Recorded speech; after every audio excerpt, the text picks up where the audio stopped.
방송에서 제공하는 투자 정보는 투자 판단에 대한 조언입니다. 방송에서 제공하는 주식의 가치, 가격 상승 및 가격 하락에 대해서는 방송사에서 보장하지 않습니다. 네, 오늘의 주요 헤드라인 소식입니다. KTNG가 관련 담배 시장 점유율 확대로 견조한 실적을 올렸습니다. KTNG는 올해 1, 4분기 연결 기준 매출액 1조 1,850억 원, 영업이익은 3,511억 원을 기록했으며 국내 관련 담배 점유율은 63.1%로 최근 10년해 가장 높았습니다. 하나케미칼이 지난 8일 실적 컨퍼런스콜에서 하나그룹의 아시아나항공 인수설을 부인하자 하나우선주와 한익이스프레스 등 대부분의 하나그룹 계열사 종목이 오늘 동반 하락했습니다. 미스터피자를 운영하는 MP그룹이 또다시 상장 폐지 위기에 몰렸습니다. 한국거래소는 오늘 코스닥 시장위원회 결과 MP그룹 주권의 상장 폐지를 심의 의결했다고 밝혔습니다.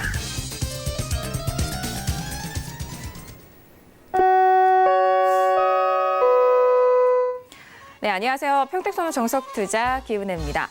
미중 무역 분쟁이 극으로 치달으면서 시장이 크게 출렁이고 있습니다. 미국이 중국산 제품에 대한 관세율을 10%에서 25%로 상향 조정을 하면서 관세율을 공지한다라는 그런 공지 속에서 중국 역시 보복 조치를 예고하면서 우려감이 좀 고조되고 있는 상황입니다. 오늘 우리 시장은 이 우려감 속에서 크게 반응했는데요. 코스피 지수는 3% 넘는 급락과 그리고 코스닥 지수 역시 3% 가까운 하락으로 마무리가 된 상황입니다. 외국인과 기관의 동반 매수로 지수 하락을 견인한 상황인데요. 특히 기관 쪽에서는 6천억 원 이상의 대량 매물을 쏟아내면서 지수 하락을 크게 견인한 상황입니다. 상해종합지수도 오늘 1% 넘는 하락 속에서 마무리가 된 가운데 앞으로 있을 9일에서 10일 워싱턴에서 열릴 미중 고위급 무역 협상에 시장은 좀 주목을 하고 있습니다. 자, 오늘 하루 동안의 이 하락분이 그동안의 상승분을 상당 부분 반납하면서 앞으로 시장 흐름에 대해서 우려감이 많이 생기셨을 것 같은데요. 오늘도 정석투자와 함께 하시면서 오늘 시장에 대한 정리와 그리고 내일 시장에 대한 대응 전략까지도 꼼꼼하게 확인해 보시길 바라겠습니다. 그럼 오늘 시장 흐름 다시 한번 정리합니다. 시작 보시죠. 네, 오늘 코스피 지수는 전일 대비 3.04% 하락한 2102.01에 장을 마쳤습니다. 수급상 확인하시죠. 기관과 외국인의 동반 매도 그리고 개인 홀로 순매수 이어갑니다. 코스피 시가총액 상위 종목 확인하시죠. 대부분의 시가총액 상위 종목들의 하락세가 돋보였습니다. 삼성전자는 4% 넘는 하락으로 42,450원에 마무리가 됐고요. SK하이닉스 역시 5% 넘는 급락 속에서 76,000원에 오늘장 마무리가 됐습니다. 계속해서 코스피 시가총액 상위 종목 확인합니다. LG화학은 3% 넘는 하락으로 34만 3천 원에 마무리가 됐고요. 포스코 역시 1% 넘는 하락으로 24만 5천 원에 오늘장 마무리가 됐습니다. 코스닥 지수는 전일 대비 2.84% 하락한 724.22에 장을 마쳤습니다. 수급상 확인하시죠. 기관과 외국인의 동반 순매도, 개인 홀로 순매수 이어갑니다. 코스닥 시가총액 상위 종목 확인합니다. 셀트리온 헬스케어 홀로 강보합권 마감 속에서 74,100원에 마무리가 됐고요. 포스코 케미칼도 5% 넘는 급락으로 53,000원에 오늘장 마무리가 됐습니다. 계속해서 코스닥 시가총액 상위 종목 확인합니다. 메디톡스도 4% 넘는 하락 속에서 51만 6천 원에, 셀트리온 제약은 2% 넘는 하락으로 56,600원에 오늘장 마무리가 됐습니다.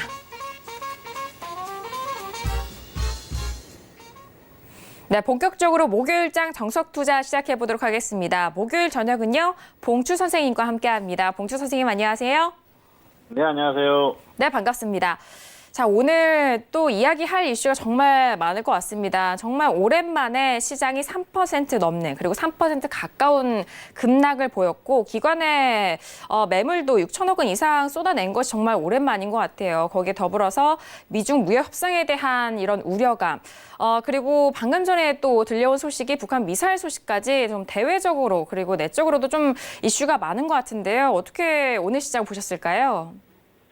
네, 오늘 시장은 상당히 조금 혼란스러운 그런 장이었다 말씀드리겠습니다. 어쨌든 트럼프 대통령이 트위터에서 또 뭐 관세에 대한 부분을 얘기를 했죠. 그래서 이 트럼프 대통령의 어떤 그동안의 발언들 그리고 미중 무역 협상과 관련됐던 그런 발언들에 대해서는 립 서비스의 성격이 상당히 짙다 그렇게 말씀을 계속 드렸었지 않습니까? 그런데 그런 부분이 이제 최근에 드러나고 있다 그렇게 볼 수가 있겠죠. 만일 이대로 계속해서 흐름이 흘러가서 무역 협상이 깨진다 그랬을 때는 그 예상했던 대로 트럼프 대통령의 그동안의 어떤 발언들은 립 서비스에 지나지 않았다 그렇게 볼 수가 있겠고요. 트럼프 대통령 같은 경우에는 워낙 또 그 성향 자체가 그렇지 않습니까? 미국을 위해서 본인들의 어떤 나라를 위해서 이익이 되지 않으면은 뭐 지금 당장의 어떤 그 우군이라고 하더라도 내일에 바로 적이 될 수 있는 그런 상황이죠. 또 경제라는 게 또 그런 부분이 강하죠.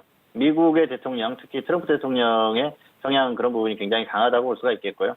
이런 부분이 전반적으로 시장을 억눌렀던 것은 맞습니다. 최근에 미중 무역 협상에 대한 분위기가 좋지 않게 되면서 이런 부분이 나왔는데요. 문제는 현재 시장의 위치가 낮다 그랬을 때는 이 정도까지 흐름은 나오지 않죠. 불안한 흐름은 나오지 않는데 시장 위치가 높기 때문에 이런 흐름이 나온다고 볼 수가 있겠습니다. 그래서 이런 그 악재들이 발생했을 때도 시장의 위치에 따라서 어떤 그 반응이 조금 다르다 그렇게 볼 수가 있겠는데요.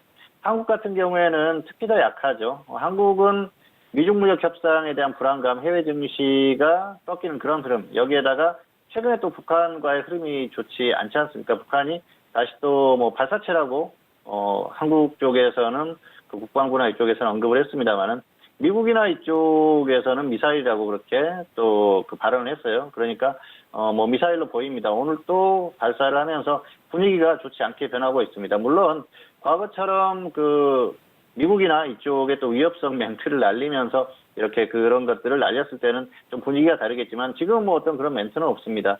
그냥 어떤 그 뭐 발사를 했다 그 정도 수준인데요.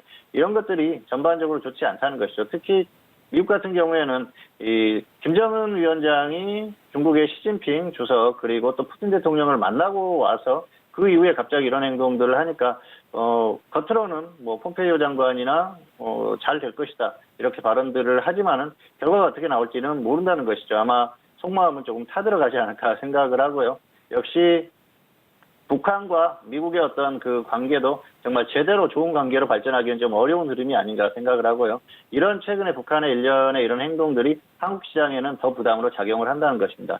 전반적으로 봤을 때 무역협상이 깨지면은 결국 좋지는 않겠죠. 그런데 현재 어떤 분위기만으로도 시장에는 찬물을 끼얹었다 볼 수가 있겠고요. 향후에 미중 무역협상이 어느 정도 좀 성과가 나오더라도 그 성과를 바라보는 시선 자체가 좋지 않다는 것이죠. 트럼프 대통령이 언제든지 뒤집을 수 있다는 걸 이번에 다시 보였지 않습니까? 그래서 그런 것들이 전반적으로 시장에 현재 나타나는 그런 흐름이라고 볼 수가 있겠고요. 한국 시장은 해외 증시보다 훨씬 약하다. 그게 포인트라고 할 수가 있겠고요. 지금 시장은 기술적으로는 거의 무너졌다고 볼 수가 있겠습니다. 그래서 크게 뭐 기대할 만한 것이 없기 때문에 여기에서는 좀 조심해야 되지 않을까 생각을 하고요. 전반적으로 역시 좋지 않은 장이었다. 이 정도로 마무리할 수 있을 것 같습니다. 네, 전일장 정석투자와 함께 하셨던 분들이라면은 또 학구장 정용 대표님의 분석, 전망도 기억을 하실 것 같습니다. 오늘장에 대한 흐름 그리고 이번 주에 대한 흐름이 121선과 그리고 61선에 현재 뭐 중간에 위치했었던 어제장에 대한 전망이었는데요. 일단 오늘장의 흐름으로 봤을 때는 121선의 이탈이 조금 더 가까워진 그런 상황입니다.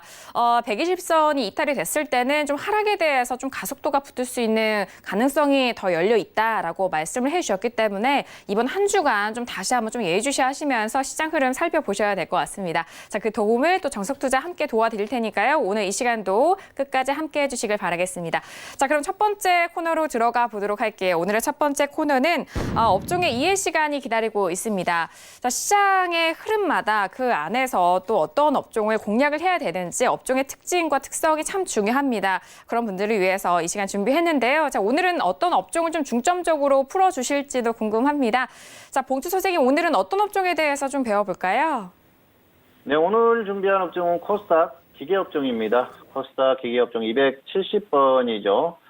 기계업종 같은 경우에는 코스피에 같은 업종이 있죠. 코스닥 기계장비업종인데요. 코스피는 기계, 그리고 코스닥은 기계장비업종입니다.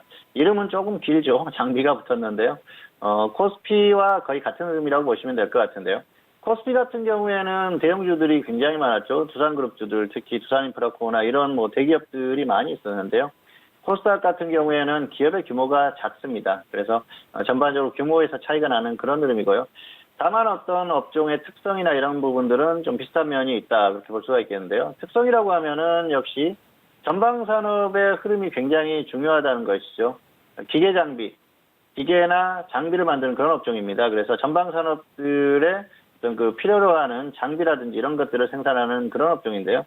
전방 산업이라고 하면은 전기전자, 운송 장비, 건설 뭐 이런 쪽을 볼 수가 있겠죠. 그래서 조선이나 자동차, 건설 그리고 전기전자 쪽, 반도체 뭐 이런 쪽에 장비를 생산하는 그런 기업들이에요. 그래서 전반적으로 그 전방 산업이 굉장히 중요하다고 할 수가 있습니다. 왜냐하면은 전방 산업의 흐름이 좋아야지, 그런 업황이 좋아야지 이 그 후방에서 지원해 줄 수 있는 이런 업종도 좋게 올라갈 수 있다는 것이죠. 상당히 중요한 부분이죠. 그리고 최근에 역시 가장 중요한 건 전기전자 쪽이겠죠. 반도체의 어떤 업황이라고 볼 수가 있겠는데요. 반도체나 디스플레이 이쪽의 흐름이 굉장히 중요합니다. 특히 기계장비 업종에 있는 속해 있는 종목들을 보면은 반도체와 디스플레이 관련한 장비 업체들이 많습니다. 장비 그리고 뭐 검사 장비라든지 이런 것들을 생산하는 그런 기업들이 많고요. 부품을 생산한다든지 그래서 이 전기전자 쪽과 연관된 그런 그 기업들이 많다 그렇게 보시면 될 것 같습니다. 따라서 삼성전자라든지 SK하이닉스, LG전자, 뭐 LG 디스플레이, 삼성전기 이런 기업들의 흐름이 굉장히 중요하다는 것이죠. 그래서 그 기업들의 흐름이 좋았을 때 기계장비 업종도 좋은 흐름으로 흘러갈 수 있다. 그렇게 보시면 될 것 같습니다. 역시 전반적인 흐름에 있어서는 전방산업이 굉장히 중요하다고 볼 수가 있겠습니다. 그리고 기업들이 구성되어 있는 이런 모습들을 보면은 앞에서도 언급을 했지만은 반도체와 디스플레이 장비 업체들이 굉장히 많아요. 그러다 보니까 역시 그 반도체 쪽에 사업의 흐름 그리고 또 업황의 흐름이 굉장히 중요한 그런 부분이 되겠습니다. 그래서 삼성전자나 하이닉스 이런 종목들의 실적 흐름이라든지 이런 것들에 민감하게 반응할 수밖에 없겠죠. 그런 부분들이 굉장히 중요하다고 볼 수가 있겠고요. 또 다양한 로봇 관련한 종목들이 많이 있는데요. 로봇이라는 게 단순히 뭐 우리가 또 공상 만화에서 보듯이 뭐 그런 로봇은 아니고요.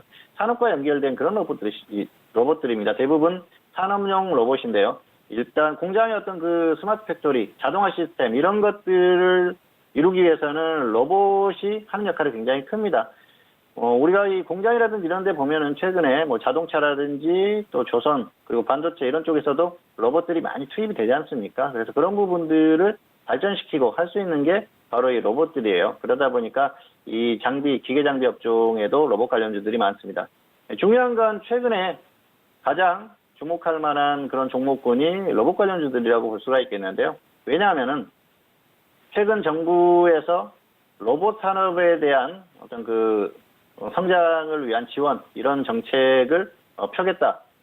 그렇게 공표를 했지 않습니까? 그러면서 강력한 지원 의사를 드러냈기 때문에 로봇 관련주들이 최근에 움직임이 좋았고요. 어떤 그 기업의 흐름이나 이런 것들에 있어서는 역시 반도체나 디스플레이 쪽이 좋겠지만은 주가의 흐름에 있어서는 역시 주목할 만한 게 로봇 관련주들이다. 그렇게 말씀을 드릴 수가 있겠습니다. 그래서 당분간 이 로봇 관련주들의 어떤 흐름이나 그런 것들을 좀 주의 깊게 살필 필요가 있을 것 같습니다.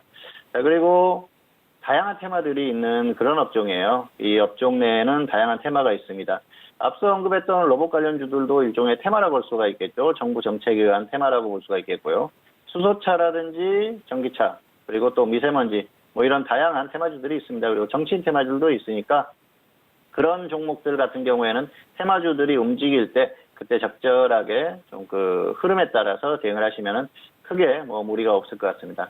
자, 다시 한번 언급을 하자면은 이 기계장비 업종 같은 경우에는 전방산업이 굉장히 중요합니다. 역시 전방산업의 흐름이 좋아야지 이 업종에 있는 종목들의 흐름도 좋게 나올 가능성이 상당히 크고요. 그런 부분들을 잘 살피면서 대응을 하시면은 크게 무리가 없을 것 같습니다. 그래서 전기전자, 뭐 운송장비, 또 화학, 그리고 건설 이런 업종의 어떤 흐름, 업황의 흐름을 보고 기계장비 업종에 대한 흐름을 파악하시면 충분할 것 같고요. 최근까지는 이 기계장비 업종의 흐름이 굉장히 강했었죠. 그게 다 반도체 쪽의 흐름 때문입니다. 반도체, 디스플레이 그런 쪽의 흐름이 좋게 나오다 보니까 2016년, 17년에 엄청난 흐름을 보였었고요. 그리고 최근에 또 다시 반도체 업황에 대한 기대감으로 반등이 나오죠. 그런 흐름들이 바로 전방산업의 힘이라는 거예요. 결국은 전방산업의 어떤 역할에 따라서 움직일 가능성이 크고요. 그리고 또 개별적으로 테마에 속해서 움직이는 종목들은 개별적인 그 흐름에 의해서 움직이니까 그 테마의 흐름도 잘 보시기 바라겠습니다. 그리고 종목 수가 굉장히 많습니다.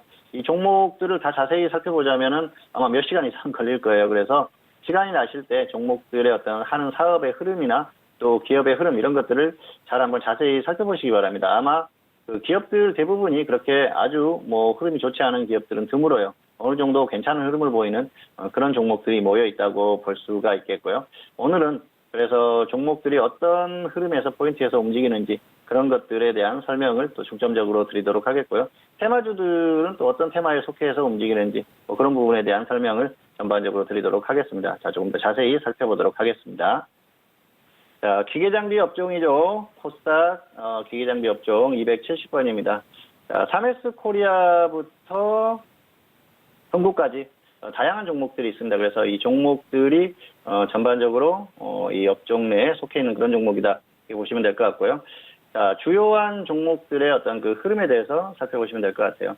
DMS나 HB 테크놀로지, 자, 이런 기업들 같은 경우에는 디스플레이 관련 기업이죠. 디스플레이 장비 업체들, 그리고 뭐 검사 장비 이런 업체들인데요. 디스플레이와 관련된 기업들은 DMS, HB 테크놀로지, 그리고 또 DSK, 이런 종목들이 거의 뭐 이런 흐름을 보이는 그런 종목입니다. 그리고 미래컴퍼니, 자, 디스플레이 관련주이죠. 그리고 또 탑 엔지니어링, 이런 종목들이 디스플레이와 관련된 그런 장비 업체들이다. 그렇게 보시면 될 것 같고요.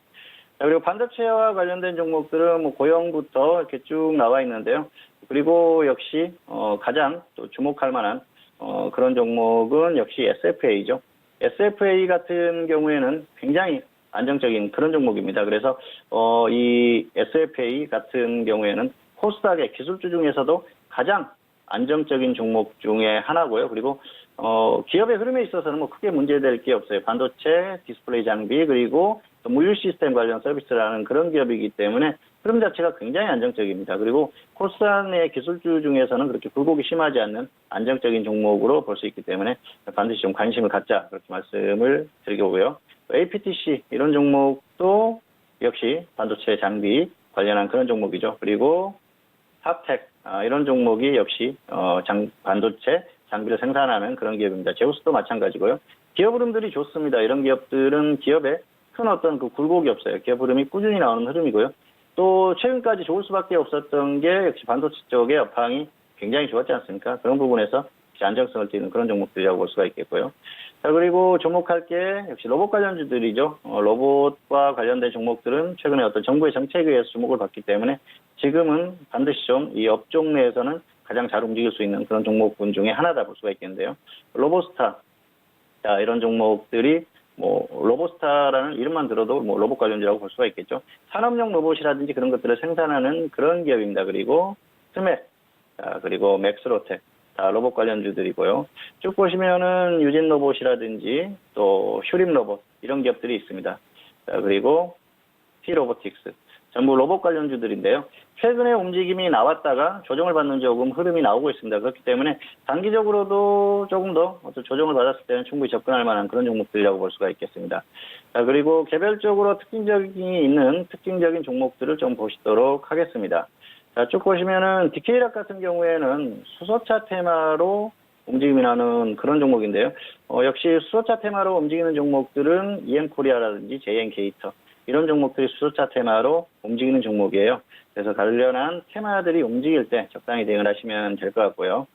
자, 쭉 보시면은 뭐 로봇 관련주들도 있고요. 그리고 서현탄 메탈 이런 종목들은 정치인 테마주죠. 문재인 테마주로 움직였었던 그런 종목으로 볼 수가 있습니다. 그래서 최근에도 가끔 움직임이 나오는데 어떤 정치적인 그런 흐름에 의해서 조금씩 움직임이 나올 때가 있습니다. 서암기계공업은 철도 테마 중에 하나죠. 그래서 대북 관련한 테마로 움직이는 종목이고요.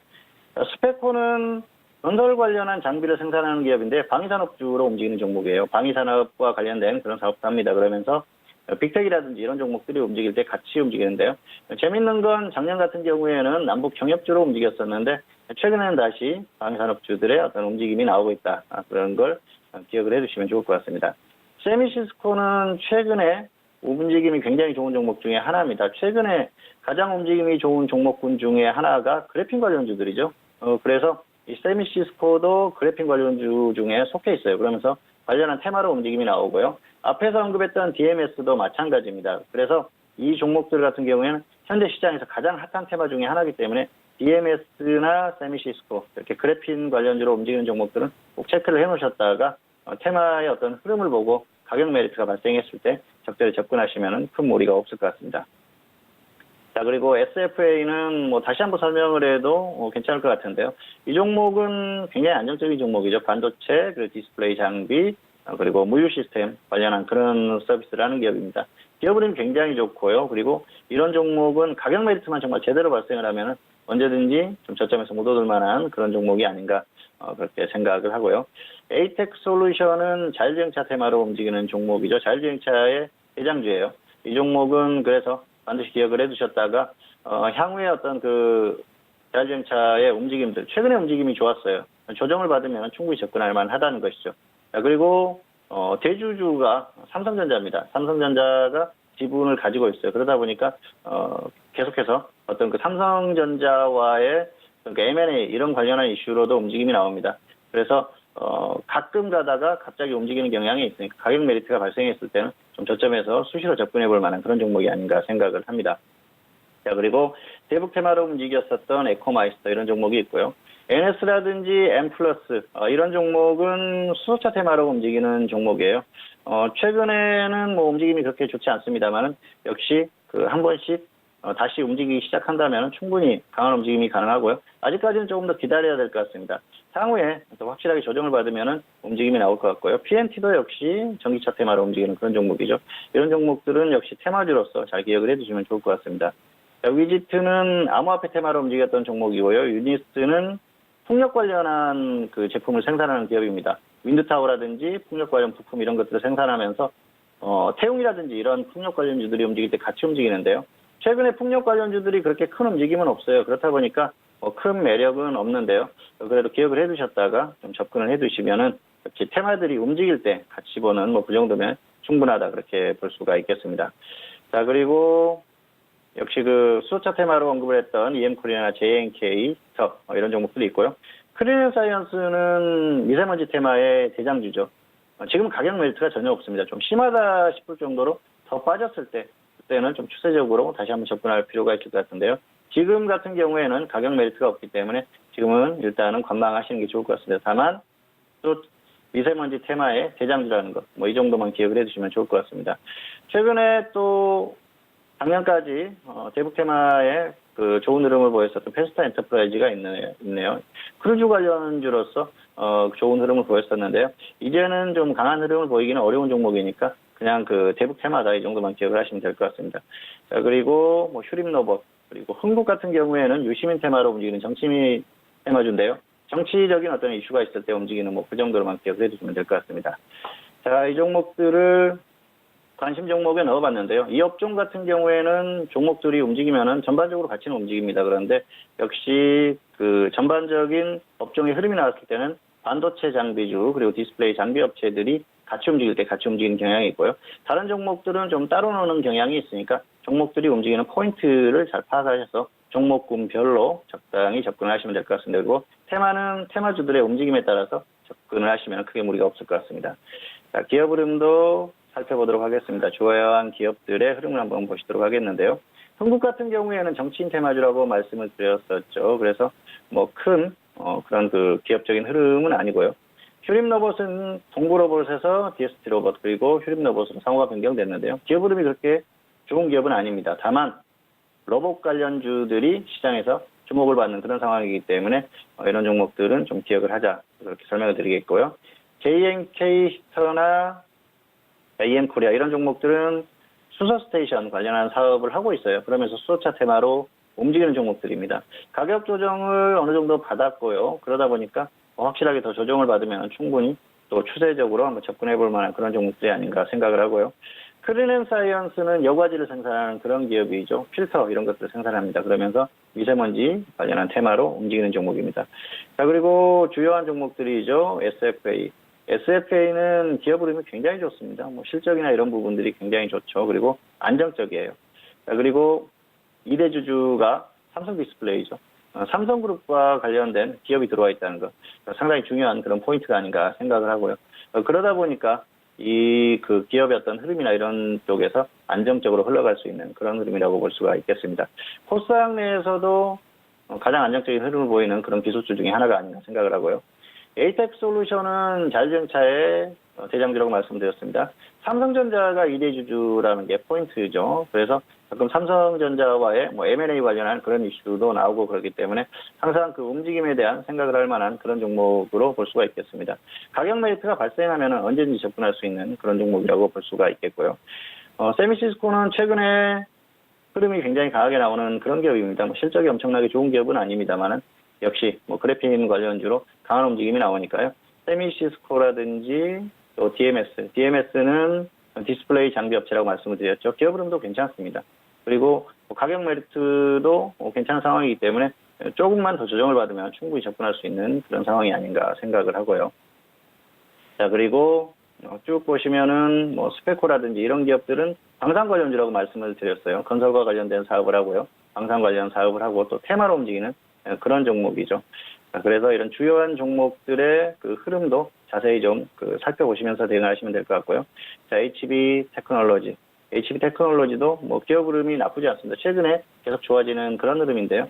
이 디스플레이 쪽의 어떤 그 흐름들, 사실 디스플레이, LED 디스플레이의 최근에 실적이 이렇게 좋지 않다 그런 뉴스를 들어보셨을 거예요. 그런데 장비 업체들 같은 경우에는 결국은 중국이 추격하든 말든 중국 쪽에서도 장비를 사용하거든요. 그런 기대감들로 또 흐름이 나올 수가 있고 기업의 흐름도 더 나올 수가 있는 것입니다. 그래서 그런 것들만 적절히 활용을 하면서 매출이라든지 이런 것들만 나오면 되고요. 주가의 흐름이 나와준다면 더 좋겠죠. 다만 역시 주가의 흐름이 나오려면은 LED 디스플레이나 이런 쪽의 어떤 국내 기업들의 업황이 좋아야지 된다. 그렇게 설명을 드릴 수가 있을 것 같습니다. 그리고 OLED 쪽이 활성화된다고 하면은 관련한 그런 그 장비 업체들도 좋아질 수 있으니까 디스플레이 쪽도 꾸준히 관심을 가질 필요가 있을 것 같고요.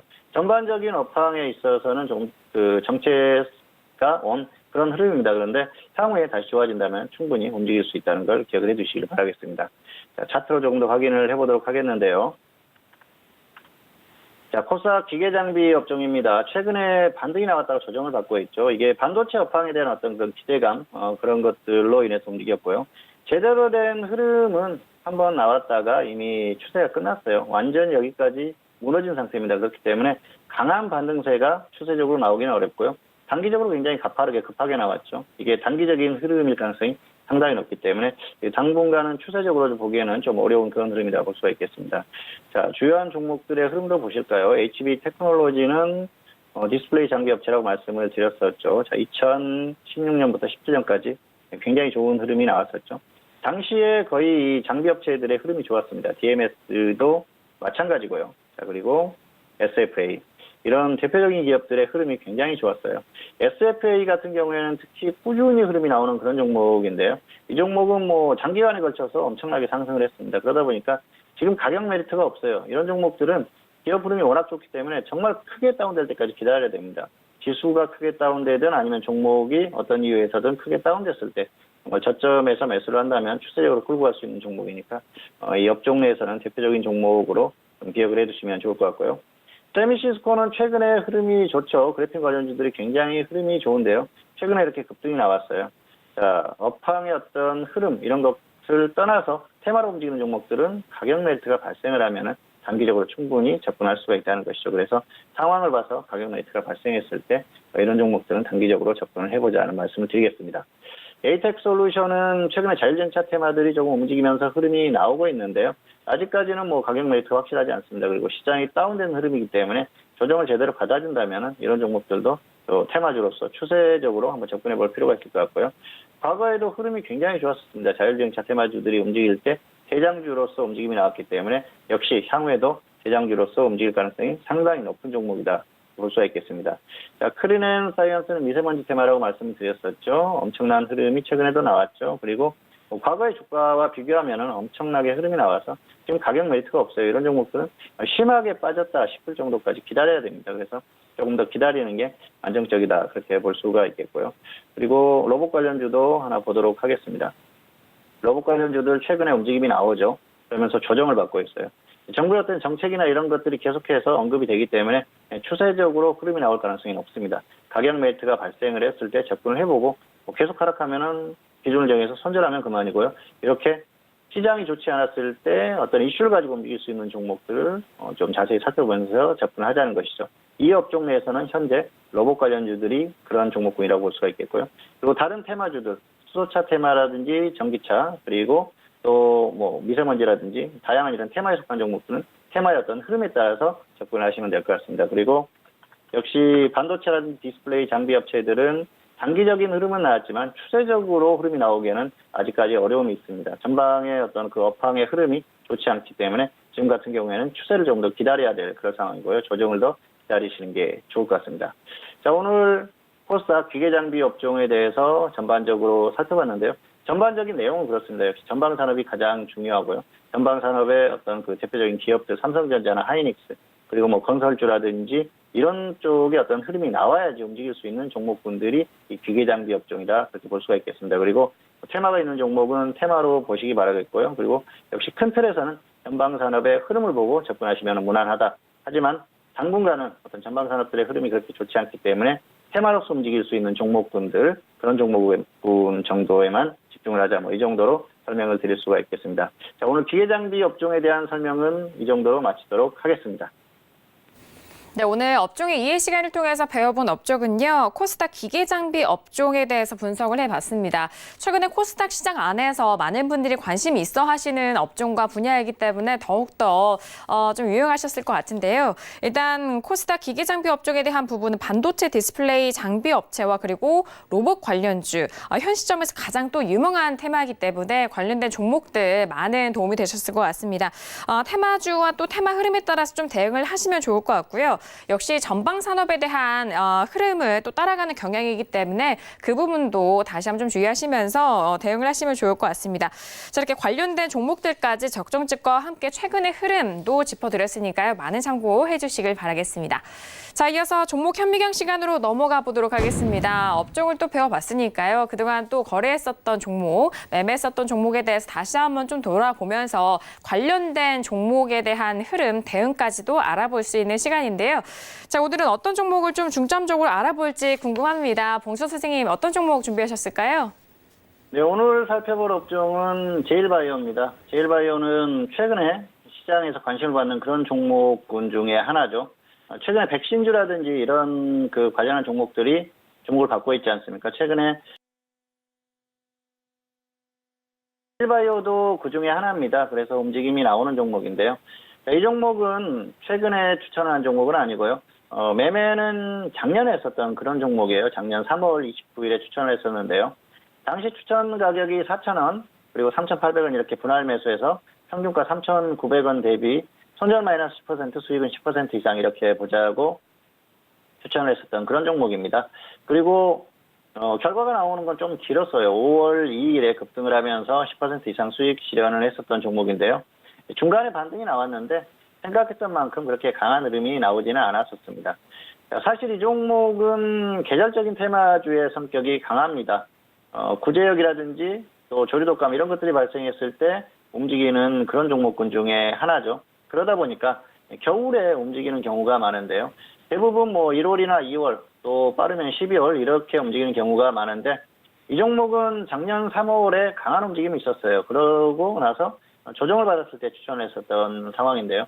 결국 매수가 되고 나서 좀 시간이 걸렸지만은 결국 움직임이 나왔습니다. 당시의 흐름을 보면은 역시 단기적으로 강한 흐름이 나왔기 때문에 추가적으로 움직임이 나올 가능성이 크다고 생각을 했고요. 당시 움직임이 나왔던 이유가 구제역 때문입니다. 작년에 구제역이 발생을 했었죠. 그런데 구제역이 발생을 했을 때, 이전에 구제역이 발생을 했을 때 대한민국 전체가 상당히 고생을 했지 않습니까? 그래서 어떤 구제역이라든지 이쪽에 어떤 방역이라든지 이런 것들이 단기간 내에 쉽게 이루어지기가 좀 쉽지는 않겠다 그런 생각을 했습니다. 그러면서 이 관련한 종목들이 꾸준히 움직임이 나오지 않을까 생각을 했는데요. 생각보다는 그 조치라든지 이런 것들이 잘 됐었어요. 이전에는 어마어마한 그 돼지라든지 소가 땅에 묻혔지 않습니까? 그런데 작년에도 많은 그런 그 돼지나 소가 희생이 됐지만은 어쨌든 이전보다는 조금 나은 흐름을 보이면서 이 관련한 종목들이 조금 그 생각보다는 크게 움직이지는 않았던 그런 기억입니다. 다만 다시 어느 정도 움직임이 나오면서 뭐 짧게라도 수익 실현을 했었던 상황이고요. 당시는 충분히 추천을 할 수 있었다고 생각을 합니다. 당시의 어떤 흐름을 봤을 때는 굉장히 긴박한 그런 흐름이었었거든요. 그리고 뭐 이런 그 어떤 그 바이러스라든지 이런 것들이 꼭 계절을 정해두고 뭐 발생을 하는 게 아니에요. 최근 같은 경우에는 뭐 다른 계절에도 많이 발생을 하죠. 겨울에 발생을 하면은 이제 방역이라든지 이런 것들이 쉽지 않기 때문에 크게 번져나가는 그런 경향은 있지만 뭐 봄이나 여름 이런 때에도 많이 발생을 하는 그런 것들을 볼 수가 있겠습니다. 어쨌든 그런 여러 가지 상황을 생각을 해서 추천을 했었고요.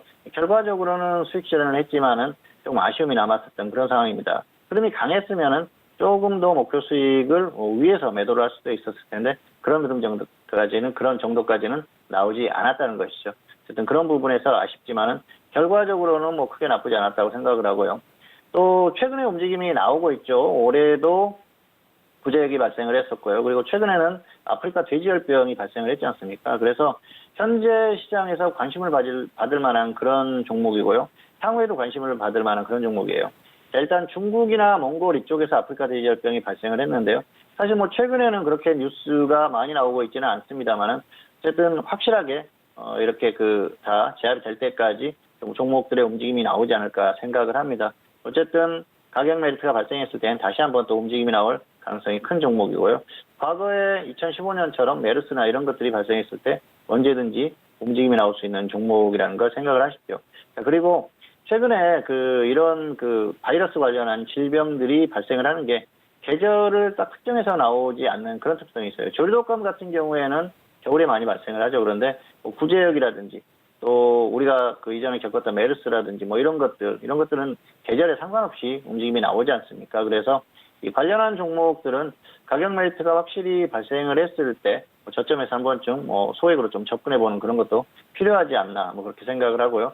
그리고 안정적으로 접근하는 건 역시 움직이고 나서 확실한 눌림목에서 접근하는 것이죠. 그렇게 해야지 조금 더 안전하고 시간 낭비를 하지 않는다 그렇게 볼 수가 있겠습니다. 그리고 역시 계절적인 테마주기 때문에 겨울 12월, 1월, 2월 이 정도 시기가 됐을 때는 항상 관심권에 두고 움직임이 나오기 전에도 한 번쯤은 가격 메리트가 있을 때는 접근해봐도 무방하다고 생각을 합니다.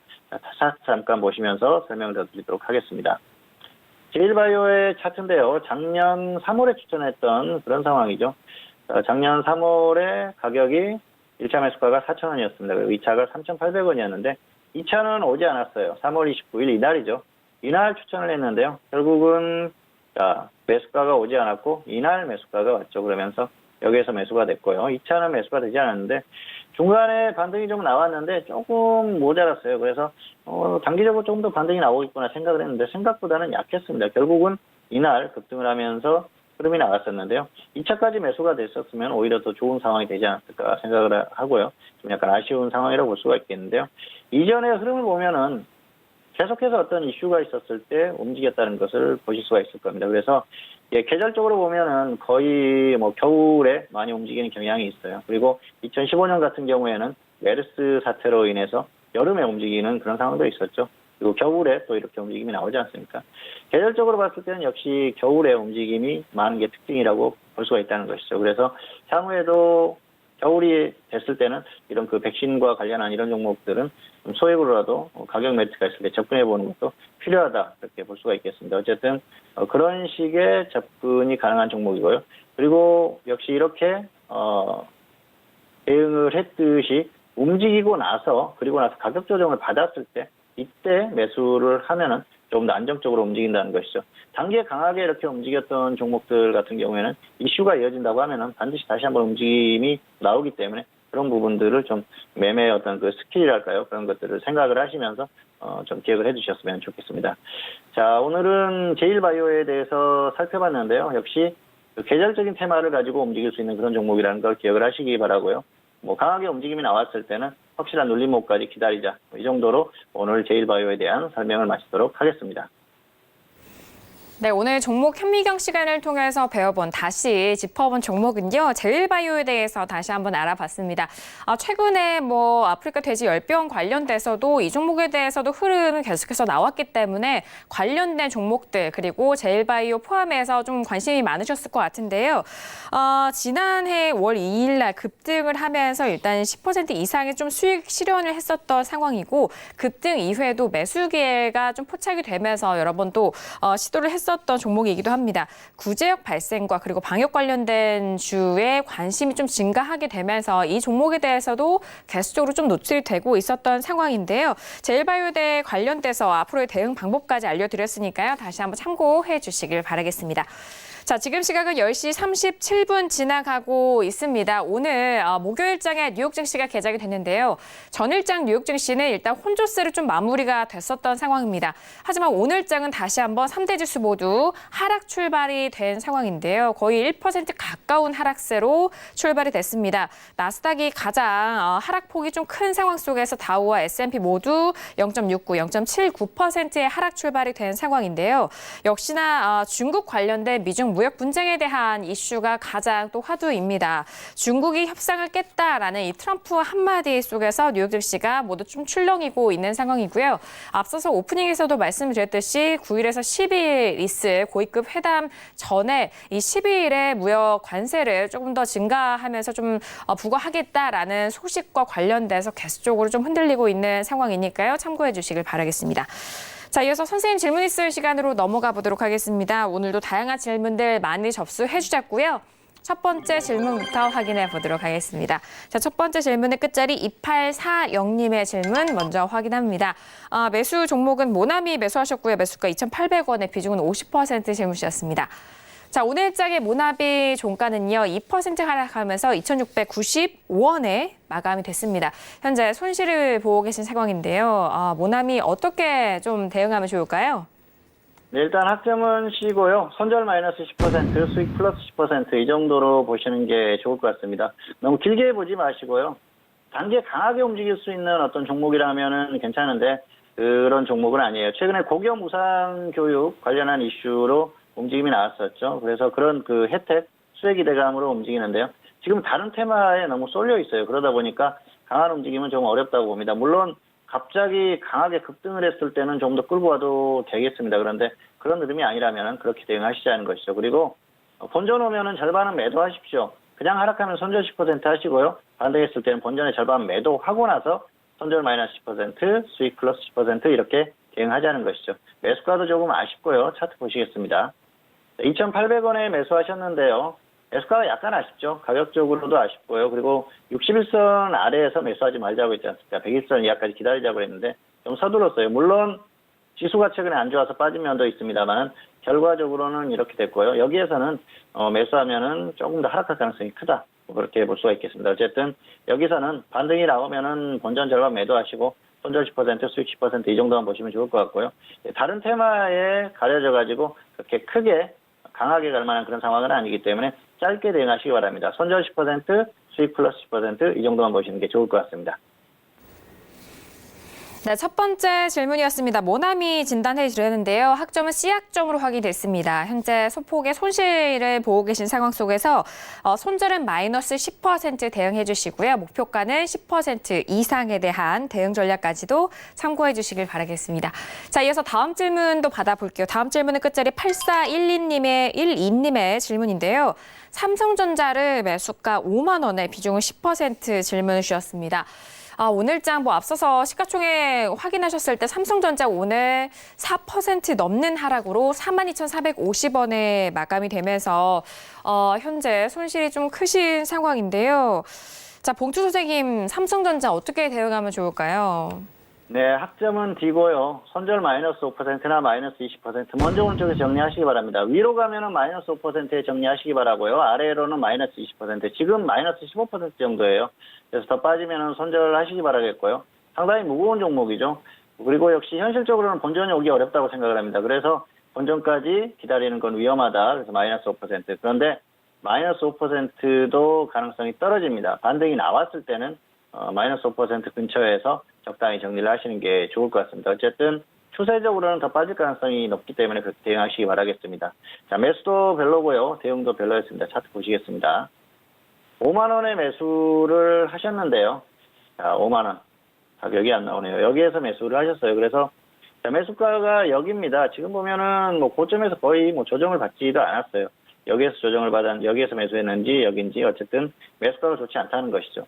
작년에 이 종목이 액면 분할한다고 할 때 제가 말씀드렸던 것들을 기억을 하실 겁니다. 액면 분할하면은 개인들이 매수를 많이 하게 될 것이고 주가는 계속해서 하락할 것이다. 외국인들은 계속 매도를 할 것이다. 그런데 시장의 예상은 어땠습니까? 개인들이 편안하게 매수할 수 있는, 접근할 수 있는 종목이 되면서 국민주가 되면서 엄청나게 급등을 할 것이다. 2배 이상 갈 수도 있다. 그런 전망을 했었는데요. 말도 안 되는 얘기죠.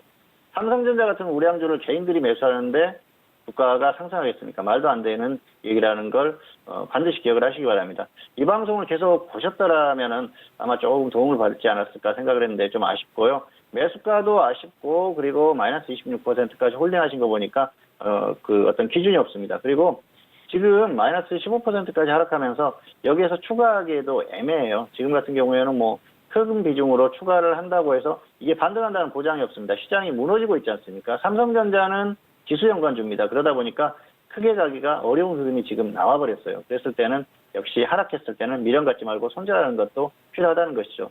계속해서 홀딩하시면은 결국은 이 저점을 이탈하고 더 하락할 가능성이 높다고 생각합니다. 그렇기 때문에 마이너스 20%나 반등하면 마이너스 5% 정리하시고 당분간은 관망하시는 게 좋을 것 같습니다. 네, 삼성전자에 대해서 진단을 해드렸습니다. 이 질문 같은 경우에는 지금 시청자분뿐만이 아니라 보시는 많은 분들께서도 많은 도움이 되셨을 것 같은데요. 삼성전자 같은 경우에는 학점 D학점 확인됐고요. 마이너스 5% 또는 마이너스 20% 먼저 오는 가격대 손절에 대한 대응 전략 정리해드렸으니까요. 참고해 주시길 바라겠습니다. 자, 이어서 다음 질문도 이어가 볼게요. 다음 질문은 끝자리 7788님의 질문이고요. 삼성전기를 매수하셨습니다. 매수가는 11만 5천 원의 비중은 30% 질문 주셨는데요. 자, 오늘 장의 삼성전기 종가 확인합니다. 역시 뭐 하락으로 마무리가 되면서 10만 원의 오늘 종가가 확인됩니다. 지금 10% 살짝 넘는 손실을 보고 계시는 상황인데요. 자, 봉투 선생님은 삼성전기는 어떻게 진단해 주실까요? 네, 학점은 D고요. 본전 매도하시거나 손절 마이너스 15% 이렇게 대응하시기 바랍니다. 더 하락하면 미련 갖지 마시고 정리하세요. 비중이 작은 것도 아닙니다. 30%이기 때문에 많고요. 매수가가 좋지 않습니다. 그리고 현재로서는 또 기준 없는 대응이기 때문에 좋지 않다 그렇게 볼 수가 있겠는데요. 차트 잠깐 보시겠습니다. 11만 5천 원에 매수하셨는데요. 여기에서 매수하셨어요. 그래서 지금 최근에 보면은 반등이 나오니까 추격 매수하신 겁니다. 뭐 최근에 시장에서 반도체나 이런 쪽에 흐름이 좋을 것이다. 계속 전망을 하지 않습니까? 그리고 삼성전기는 지금도 MLCC의 향후에 흐름이 좋아질 것이다. 계속 얘기를 합니다. MLCC는 수요가 계속해서 늘어날 거라고 생각을 합니다. 그런데 작년에 실적이 엄청나게 폭발을 했었어요. 그 정도의 흐름이 나오기는 어렵다는 것이죠. 이제는 그 정도의 폭발력은 어렵다. 혹시라도 그런 폭발력이 나왔을 땐 주가가 다시 지수와 상관없이 반등할 수도 있겠죠. 그런데 지수가 무너지는 상황에서는 그마저도 어렵다는 것입니다. 어쨌든 여러 가지 상황을 봤을 때는 흐름이 좋지 않습니다. 그리고 수급을 잠깐 보여드리겠습니다. 자, 외국인하고 기관하고 매도하는 트렌드죠. 그리고 개인이 매수를 하고 있어요. 자, 이 종목이 상승을 할까요? 상승하기 어렵다는 것이죠. 추세적으로 봤을 때는 역시 여러 가지 실적에 대한 기대감 이런 것들이 주가에 전반적으로 반영이 됐다고 봅니다. 그리고 주가가 2017년부터 장기적으로 한번 제대로 상승을 했어요. 추세적으로 한번 흐름이 나왔다는 겁니다. 그래서 뭐 방송에서 적합하지 않기 때문에 제대로 그 주가의 흐름이 한번 나왔다 이렇게 표현을 하겠습니다. 어쨌든 그래서 이 종목은 당분간 큰 흐름이 나오기는 좀 어려운 흐름이고요. 지수가 하락할 때는 더 어렵다 그렇게 생각을 하시는 게 맞을 것 같습니다. 그래서 홀딩을 계속하시면 결국 저점 이탈하고 더 하락할 가능성이 높기 때문에 본전 매도하시거나 손절 마이너스 15% 후에 당분간 관망하시는 게 좋을 것 같습니다. 네, 삼성전기에 대해서 진단을 해드렸습니다. 학점은 D학점 확인이 됐고요. 반등 시에는 본전 매도 또는 손절은 마이너스 15% 대응 전략까지 확인해 주시길 바라겠습니다. 자, 이어서 마지막 질문 확인해 볼게요. 끝자리 8537님의 질문 확인합니다. 스튜디오 드래곤의 9만 800원의 비중은 30% 질문 주셨습니다. 자, 오늘장의 스튜디오 드래곤은요, 1.22% 하락하면서 89,300원에 마무리가 됐습니다. 그래도 지금 거의 매수가 근처이기도 합니다만 지금 손실 구간이신데요. 자, 봉추 선생님은 스튜디오 드래곤 어떻게 진단해 주실까요? 네, 학점은 A고요. 손절 마이너스 5%, 수익은 플러스 10% 짧게 보시는 게 좋을 것 같습니다. 자, 시장의 흐름이 좋다고 하면은 충분히 다시 더 갈 수 있다고 생각을 합니다. 그런데 시장이 꺾일 때는 어려워요. 오늘 같은 경우에도 꺾였지 않습니까? 매수는 잘하셨는데 시기적으로 조금 아쉽다 그렇게 볼 수가 있겠습니다. 시장 때문에 크게 가기는 어렵기 때문에 그렇게 대응하시기 바라고요. 매수는 잘하셨어요. 차트 보시겠습니다. 98,000원에 매수하셨는데요. 이 정도의 매수를 하신 거죠. 그러면은 거의 지금 최저점에서 매수를 하셨어요. 물론 이 기술적으로 보면은 하락 추세를 유지하고 있죠. 고점 이후에 계속 쭉 빠지고 있어요.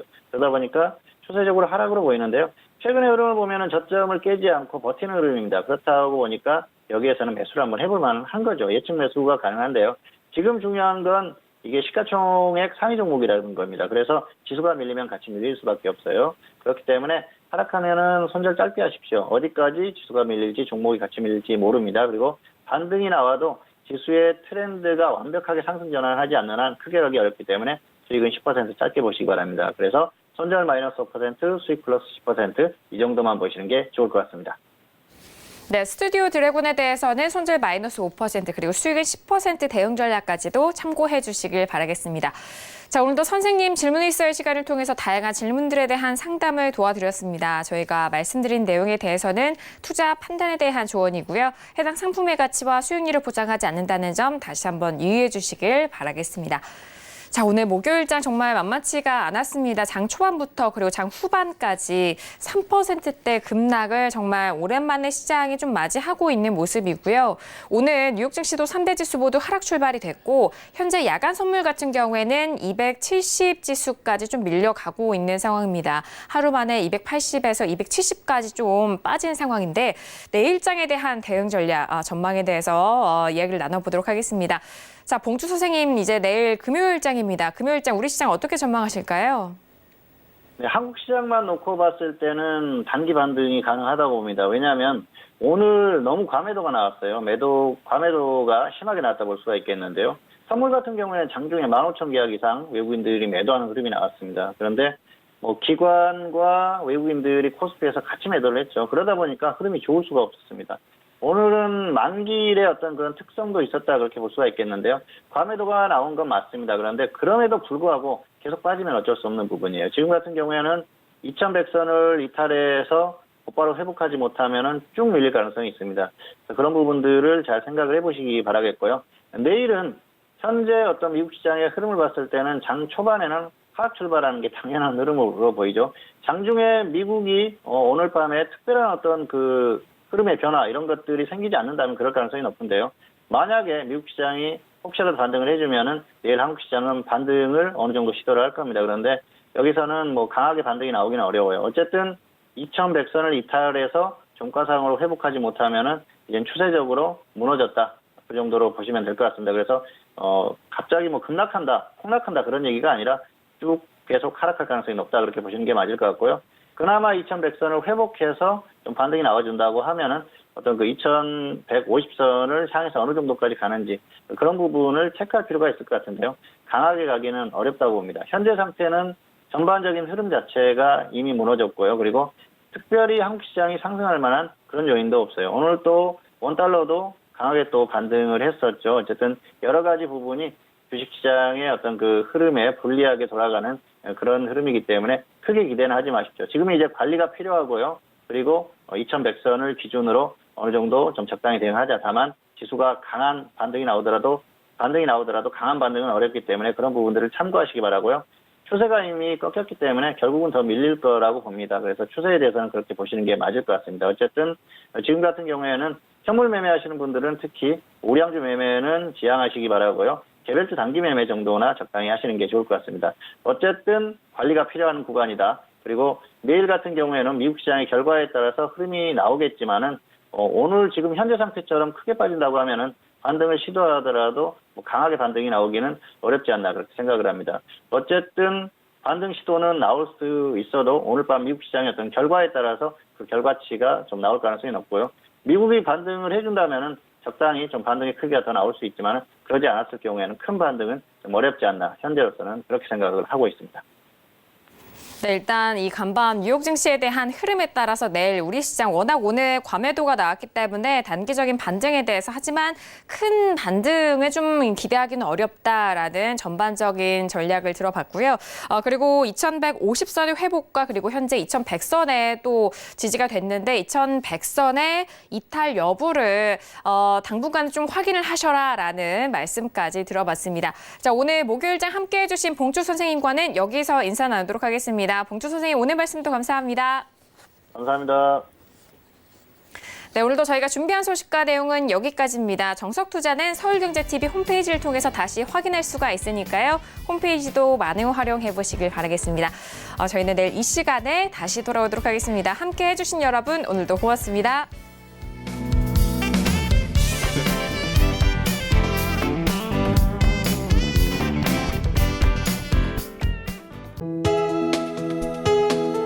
본 방송에서 제공하는 투자 정보는 투자 판단에 대한 조언입니다. 방송에서 제공하는 주식의 가치, 가격 상승 및 가격 하락에 대해서는 방송사에서 보장하지 않습니다.